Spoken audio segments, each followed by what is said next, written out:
दोस्तों नमस्कार सभी का आपके अपने यूट्यूब चैनल के आर एग्ज़ाम वॉरियर में आप सभी का स्वागत और अभिनंदन। साथियों, आप सभी को पता है कि सेकंड ग्रेड संस्कृत विभाग का एग्ज़ाम अब बहुत ही नज़दीक आ चुका है। अपन बात करें कि लगभग 40 दिनों का यानी 40 दिन बचे हैं। तो आपके लिए अब ये दिन काफ़ी महत्वपूर्ण रहने वाले हैं और आप इन दिनों में किस हिसाब से रिवीजन करें कि अच्छा करें आप। तो देखिए अपन जो आपके लिए महत्वपूर्ण टॉपिक है जहाँ से सीधे-सीधे क्वेश्चन आने की संभावना रहती है और ये पक्का रहता है कि इस टॉपिक से क्वेश्चन आएँगे, तो उसके ऊपर अपन धीरे-धीरे चर्चा करेंगे।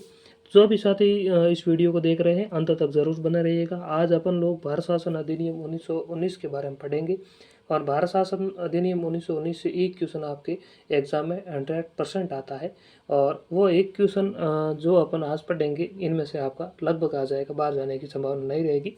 तो आपको किस हिसाब से पढ़ना है और क्या देखना है और ये इतना भी आप अगर देख लोगे तो आपका रिवीजन हो जाएगा और यहाँ से क्वेश्चन आपको पकड़ में आ जाएगा। तो आप अंत तक ज़रूर बने रहिएगा और ज़्यादा अपन इसमें समय नहीं लेंगे क्योंकि रिवीजन के हिसाब से पढ़ेंगे। देखिए भारत शासन अधिनियम कब आया था? अगर ऐसा क्वेश्चन आए तो आपको ध्यान रखना है भारत शासन अधिनियम 1919 में आया था। उस समय भारत के सचिव कौन थे? तो भारत सचिव थे मॉन्टेग्यू। वायसराय कौन थे? तो वायसराय थे चेम्सफोर्ड। तो ये दोनों आपको ध्यान में रखना है क्योंकि कभी-कभार सरल क्वेश्चन भी पूछ लिया जाता है और अपन वो सरल क्वेश्चन भी गलत कर देते हैं क्योंकि ध्यान नहीं रखते। तो ध्यान रखना है आपको भारत सचिव कौन थे? मॉन्टेग्यू और वायसराय थे चेम्सफोर्ड और उस समय पीएम कौन थे? लगभग पीएम का पूछते नहीं है लेकिन आप थोड़ा बहुत इसको दिमाग में रख लेना। डेविड लॉयड जॉर्ज जो लिबरल पार्टी के नेता थे, तो ये थे पीएम। अपन अब बात करें कि विशेषताओं की लगभग 10-11 विशेषताएं हैं, उनमें से क्वेश्चन आता है। पहली विशेषता देखिए भारत जो परिषद थी उसमें परिवर्तन कर दिया गया है। जो भारत परिषद में परिवर्तन किया गया इस बात को आपको ध्यान में रखना है। क्या-क्या परिवर्तन किया? देखिए सदस्यों की संख्या में कमी कर दी गई। सदस्यों की संख्या 8 से 12 कर दी गई। पहले 12 से ज़्यादा थी, लेकिन अब न्यूनतम 8 सदस्य और अधिकतम 12 सदस्य यही हो सकते थे, यानी सदस्यों की संख्या में कमी, ये ध्यान रखना है। कार्यकाल भी घटा दिया गया। पहले कार्यकाल ज़्यादा होता था, अब यानी पहले 7 वर्ष था, अब 5 वर्ष कर दिया गया, यानी कार्यकाल में भी कमी। खर्च ब्रिटिश बजट के अधीन कर दिया गया। पहले इनको बजट भारत से जो आय होती थी उसमें से दिया जाता था, लेकिन अब खर्च जो था ब्रिटिश बजट के ऊपर पारित कर दिया गया। तो इस बात का भी आपको ध्यान रखना है।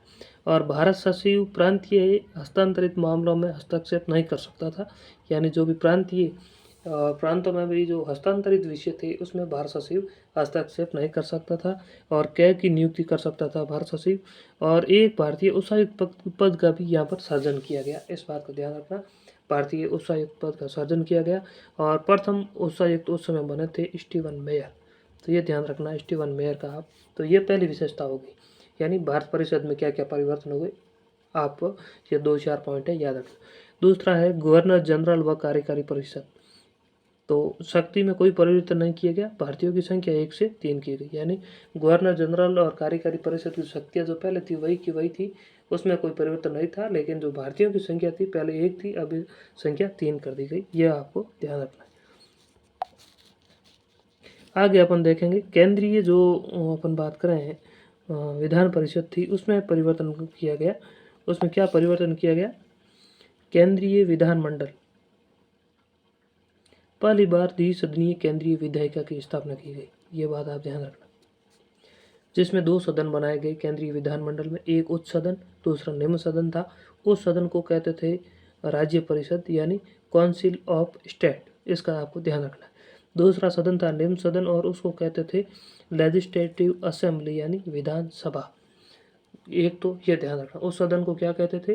तो राज्य परिषद, निम्न सदन को कहते थे विधानसभा, या अंग्रेजी में भी आ सकता है तो लेजिस्लेटिव असेंबली, यानी अंग्रेजी भी आपको ध्यान में रखना है। सदस्यों की संख्या की बात करें तो राज्य परिषद में 60 सदस्य थे। ये क्वेश्चन पिछली बार पूछा गया था लेकिन ऑप्शन गलत थे इसलिए डिलीट कर दिया गया। तो राज्य परिषद में कितने सदस्य? 60, जिसमें मनोनीत कितने थे? 27 मनोनीत थे।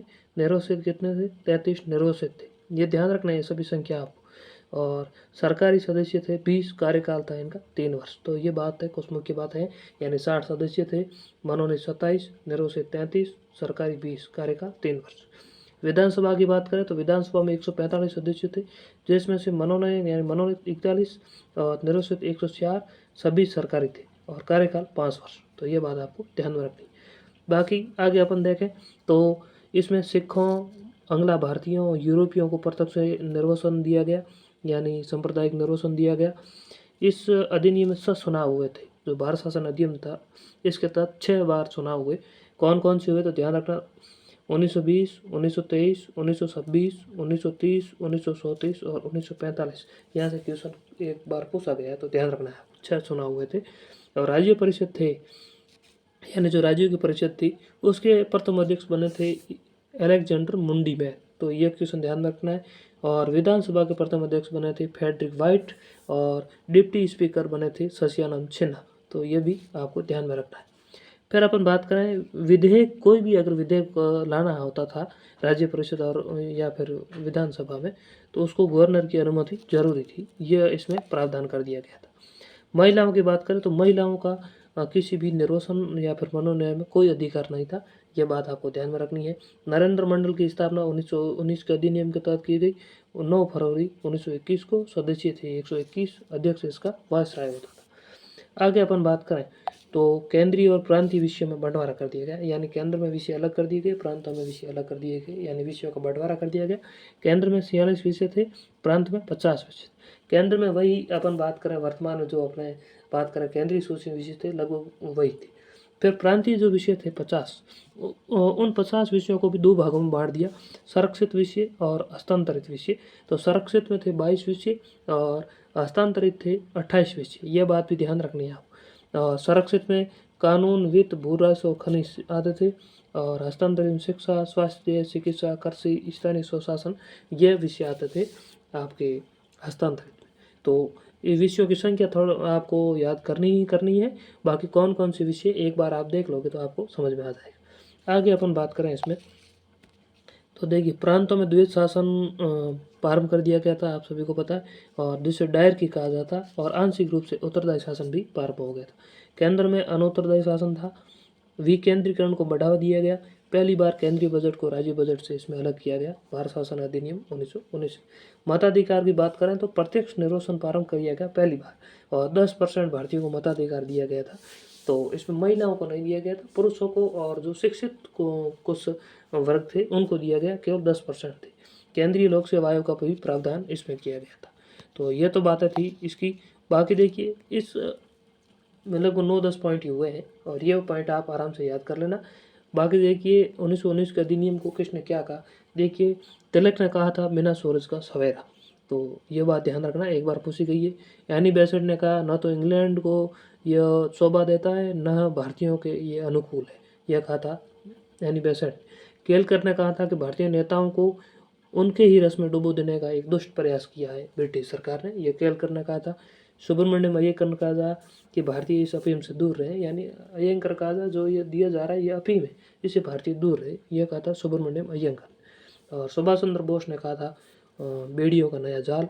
कांग्रेस ने इसको अपर्याप्त, असंतोषजनक और निराशाजनक कहा था। और सुरेंद्र नाथ बनर्जी थे, उन्होंने इसका स्वागत किया था कि ये अच्छा प्रयास है। तो ये भारत शासन अधिनियम है। तो इसमें कुल मिलाकर अपन बात करें तो ज़्यादा आपको ध्यान रखने वाली बातें जो है तो मैंने आपको बता दी है, इन बातों का आपको ध्यान में रखना है। 8-9 पॉइंट है। एक तो आपको ध्यान रखना है सचिव वगैरह कौन थे, दूसरा भारत परिषद में ध्यान रखना है, फिर केंद्रीय विधानमंडल को थोड़ा बहुत देखना है। बाकी देखिए प्रांतीय हस्तांतरित विषयों को भी थोड़ा बहुत देख लेना और बाकी ये जो पॉइंट है ये आपको ध्यान में रखना है। बाकी जो भी साथी हमारे नोट्स पढ़ रहे हैं ना उनके लिए ये चीज़ें मैंने आपको यहाँ बताई हैं, वहाँ पर पर्याप्त रूप से लिखी गई हैं, उनको आप बार बार रिवीजन कर लेना और ये वीडियो आप रिवीजन के रूप में देख लेना, आपके रिवाइज हो जाएगा सब कुछ। तो धन्यवाद साथियों, मिलेंगे अगले एक और अच्छे वीडियो के साथ, तब तक के लिए धन्यवाद।